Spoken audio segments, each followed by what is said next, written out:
Since my parents are moving in with us, his unexpected requests caught me off guard in the house we've shared. I was taken aback to be told such a thing. I hesitated but managed to request some time to pack. Can you wait until tomorrow? I asked.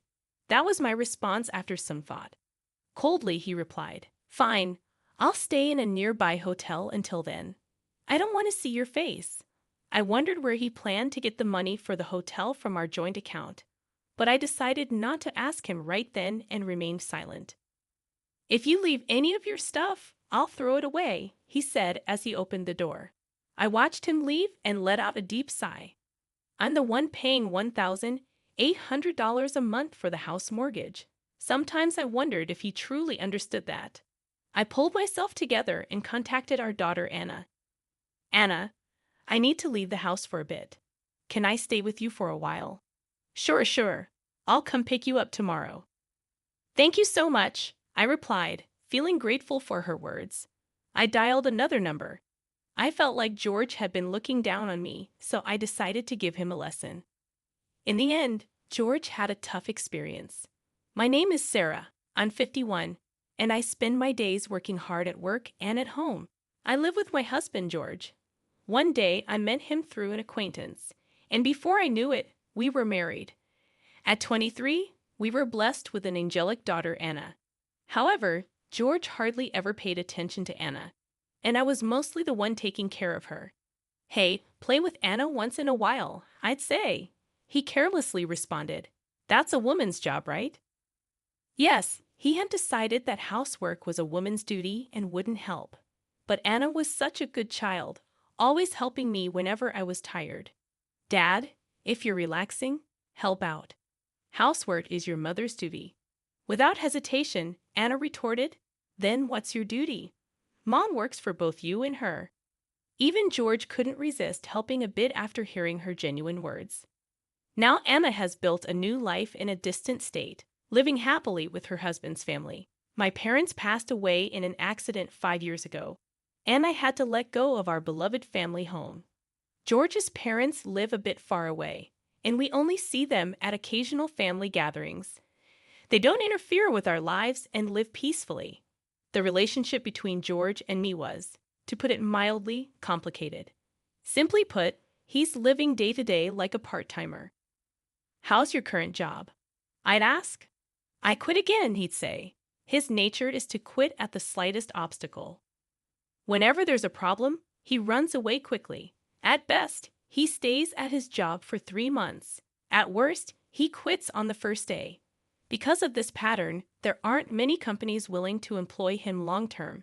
So even at 56, he's stuck doing part-time jobs.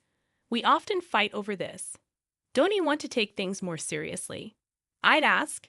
You're so persistent. People just don't appreciate my abilities, he'd respond. George's educational background is impressive. He graduated from a renowned university. But one's worth isn't just about their educational background, and I believe he should utilize that impressive education in his work. But I sometimes doubt if he's truly leveraging his abilities. My background is different. I started working right after high school. During high school, my father fell, and I had to support our family financially. Thanks to that, I've become a reliable figure in my company, yet it seemed that George didn't appreciate my efforts. You didn't even go to college, yet you complain about me whenever I voice my opinion, he'd say. So lately, I've been careful about what I say to him. Back when he was chasing his dreams, his eyes shone so brightly that I was captivated, just like stars. While pursuing his dream, he truly sparkled. But recently, that spark seems to have disappeared. I wonder what he thinks of me. Lately, I've been having thoughts like that more and more, even considering divorce. Then a surprising incident happened. I was a bit curious and checked our joint bank account. It's decreased by $2,000. Why? For someone like me who doesn't waste money, this amount was a shock. After all, I've been working hard to protect our household finances. So I asked him, What did you use this $2,000 for? He replied with an annoyed expression. Actually, I gave it to my parents. I thought to myself, why? His parents, nearing 80, were really energetic and enjoyed doing volunteer work. I had never heard that they were in trouble, so I was surprised. I always considered his parents to be dependable. They've helped us in the past, but I never imagined they'd need our help. I couldn't hide my shock and surprise that he spent $2,000 for his parents. When I asked, "Why did you spend so much money?" he replied proudly, "Actually, my mother's birthday is coming up, so I decided to give her a surprise hot spring trip." "But why from our joint account?" I asked. He casually replied, "It's okay. It's all part of being filial." I was a bit angry and said, "Shouldn't you have used your own pocket money?" He's always like this, using the money I save up without any hesitation. Like this house, for instance. He committed to it without consulting me. When I was worried about the payments, he reassured me by saying, "You have a steady job, so it should be fine, right?" Even though the house was bought in my name, he seems to brag to his friends that it's his. Honestly, I've been feeling worn out by his attitude. "You're my wife. Just follow my directions," he said, looking displeased, and then he went to his room. Whenever something went amiss, he locked himself away. Left to ponder our problems, I would engage in chores, the money I diligently saved now used to cover our tight budget, as he consumed almost all my part-time job income. Despite my desire to escape this situation, I found myself sighing one day, memories of our recent fight still fresh. Unexpectedly, a call from my mother-in-law thanking us for the hot spring trip brought more shock. She disclosed that he had proposed that they live with us after their trip. Surprised, I asked, "Why did you suggest living together?" He said they're getting old, and it might be better to sell the family home and live together, she explained. I insisted such decisions should be made together, reminding him of our household situation. In anger, he snapped, "You're so annoying. If you're not satisfied, do whatever you want." Speechless, I witnessed him hit the table in anger. "All right, but I need time to pack." "Can you wait until tomorrow?"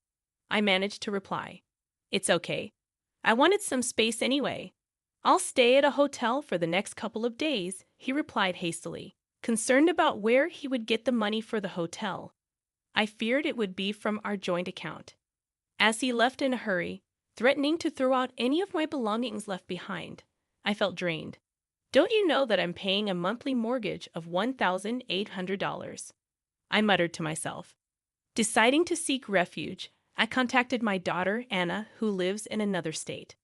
"Hello, Anna. You won't believe what happened," I began, and she responded with her usual kindness. As I explained the sudden arrival of his parents and his demand for me to leave, Anna expressed her shock. "That's troubling, but if there's any way I can help, let me know," she reassured. Her comforting words lightened my heart. I was wondering, can I stay at your place for a bit? "Of course, don't even ask. You're always welcome," Anna replied warmly. Grateful for her support, I took a deep breath. After hanging up, I decided to go to Anna's place, but it wouldn't end there. I had my own plans, so I made another call to solve one more problem. It seemed like he was underestimating me, and if that was the case, maybe I'd give him a little surprise. The next day, George found himself in a much more difficult situation than expected. His home, once a source of stress, now felt like a true sanctuary for the soul. For the first time in a while, I had a genuinely relaxing moment. Taking a break from work, I enjoyed some me time, basking in the warmth of my daughter and her husband's family, who warmly welcomed me. The bond within the family felt incredibly special, especially after my mother-in-law's passing. Even my little granddaughter, initially wary, reached out to play with me, her voice calling me Grandma, oddly comforting. In the midst of this peaceful time, my mobile rang, and looking at the notification, I thought to myself, I knew it. I answered, and George, sounding frantic, asked, "What happened?" "The house is a mess." Suppressing a chuckle, I replied, "That's because, like you said, I removed almost everything." Perplexed, he inquired, "What do you mean, almost everything?" I explained that I had contacted a friend running a waste collection service, and they helped me clean out furniture and appliances. Recyclable items went to a trusted recycling shop, and non-recyclables were properly disposed of.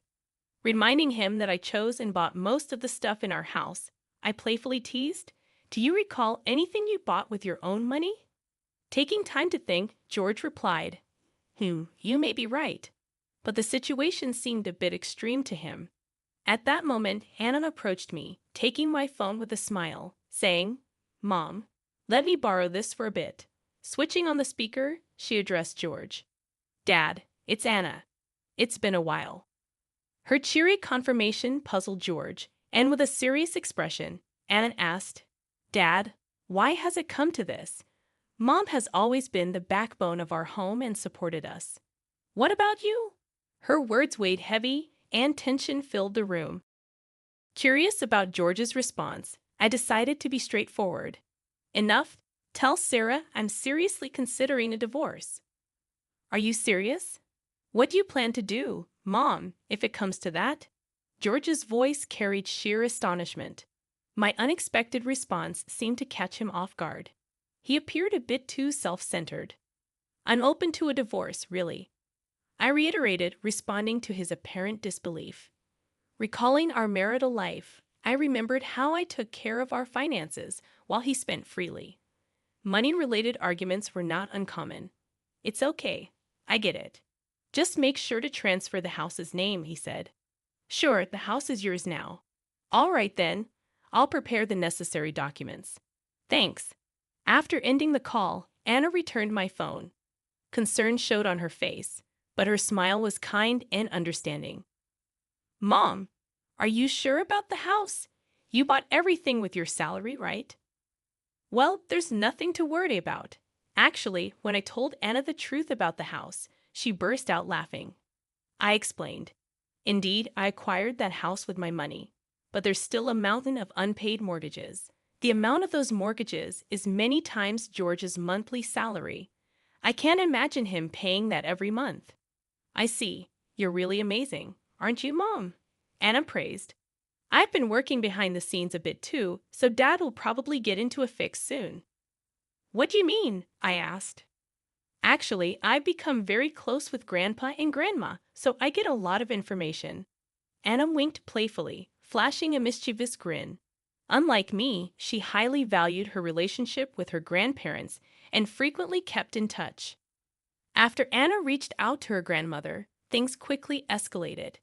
My in-laws decided to cut their trip short and came to apologize to me. "Sarah, we're truly sorry. We should have explained our situation." They gently elaborated on the recent chaos.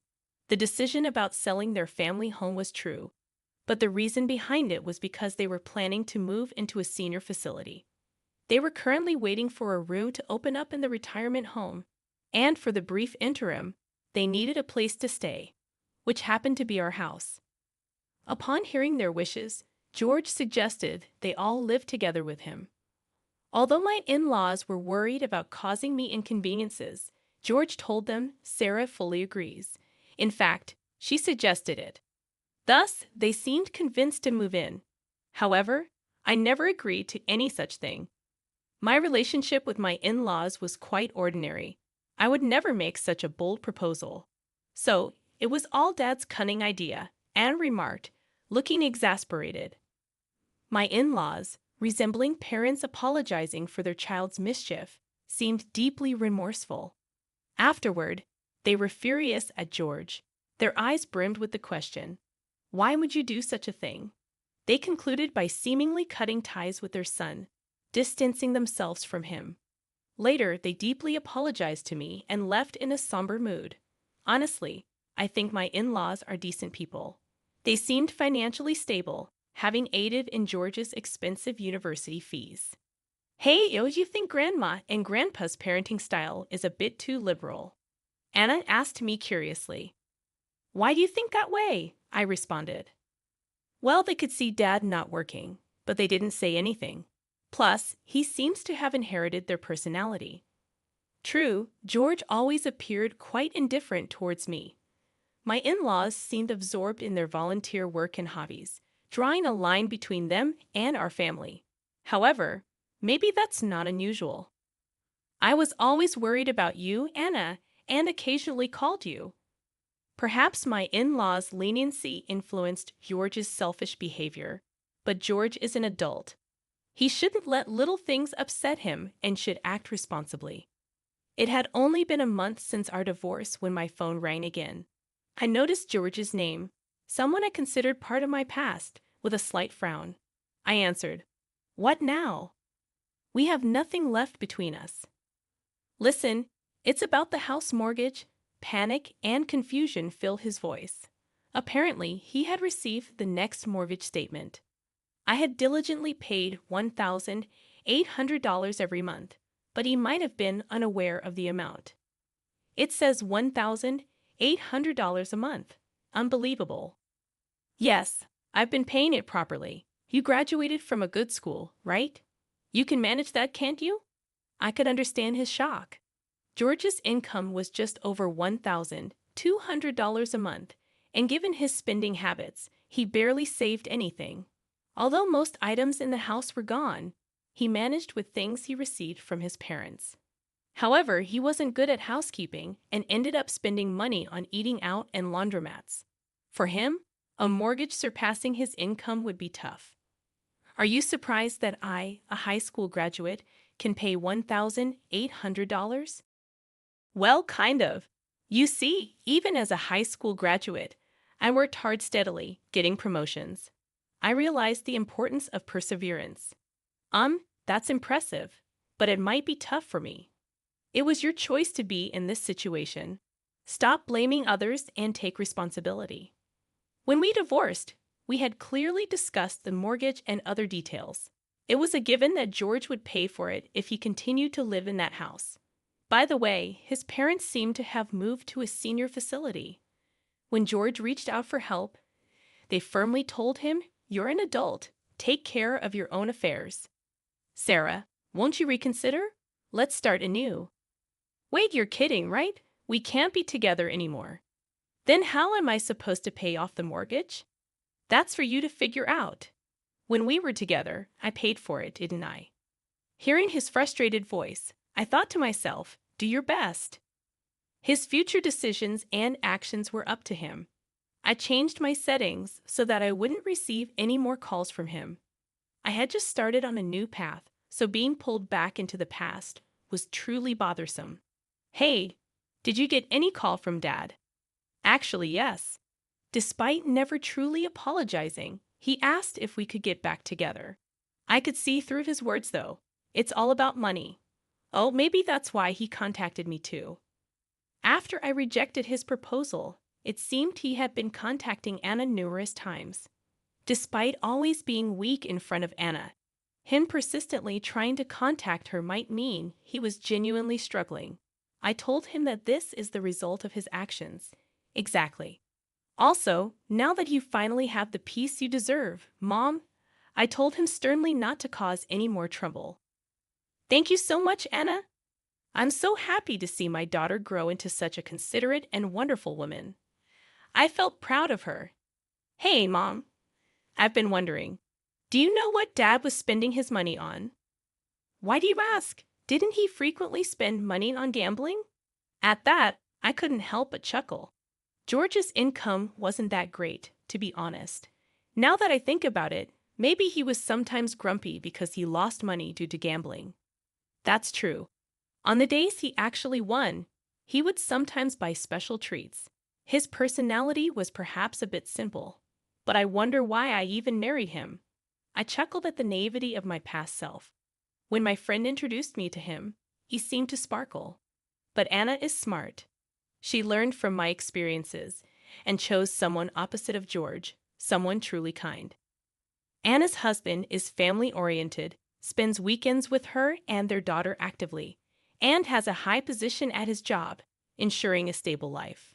He loves playing with his daughter during his free time and occasionally checks up on me.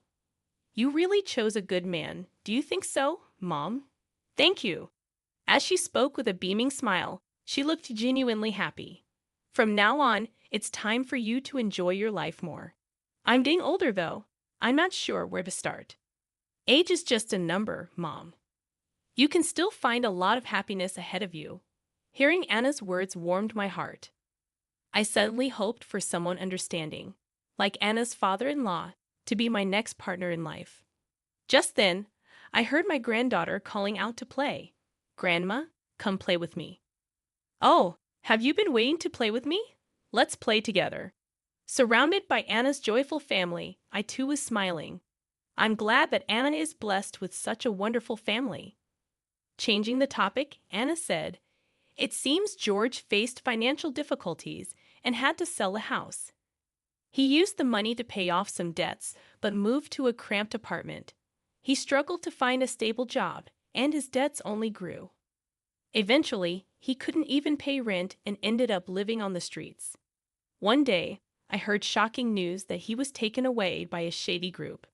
His path was indeed a result of his own choices. George's parents felt deeply remorseful. They didn't want to burden me anymore. They sold their house and used their savings to pay for a facility. They also ensured their inheritance would go to me. I don't need this much money, I told them, but they insisted it was their apology. In the midst of all this, with a bit of financial freedom, I considered moving out of Anna's home. But, Mom, you can stay here. I certainly don't want to bother you and your family, Anna. Actually, my husband and I were talking about living together with you. Really? It seems you've always cared for me. After discussing it with her husband and father-in-law, they planned to invite me to live with them. And then I received the invitation at just the right time. So, Mom, don't be too concerned. Just have fun playing with the kids, okay? Thank you, Anna. My granddaughter had taken a real liking to me due to Anna's husband's background of being raised in a single-parent household with his father. He warmly welcomed me into their home, and his father-in-law also expressed his wish for me to live happily. With that kind gesture, I decided to move in with them. Previously, money was tight, so I had to work. But now, with the help of Anna, her husband, and her father-in-law, things have become much easier. And here's some exciting news. Anna is expecting her second child. In the meantime, I've been helping around the house, playing with my granddaughter, and spending my time that way. Anna's father-in-law also helps with household chores just like me, so we have a fun time together doing things around the house. Whenever I do something, the family always says thank you, and that makes me very happy. Unlike my previous husband, this family openly expresses their gratitude each time. I truly feel fortunate. When asked how I get along with my father-in-law, I replied with a smile, "I want to spend my life with him forever." "That's good. It feels like a new family," Anna said gently, rubbing her belly. With Anna in my life, everything has become much brighter. Meeting her might be the only thing I'm thankful for regarding George. Oh, with that thought, I'm motivated to do my best for my family today as well. Sarah, if you'd like, I want to walk through life with you from now on. How does that sound? Are you sure about me? If so, of course. Let's be together. I responded to his words like this. I've regained my confidence. I was on the verge of forgetting my own worth, but his words made me realize its value again. I believe that as a family, we'll face many happy moments and challenges together from now on, and that truly warms my heart.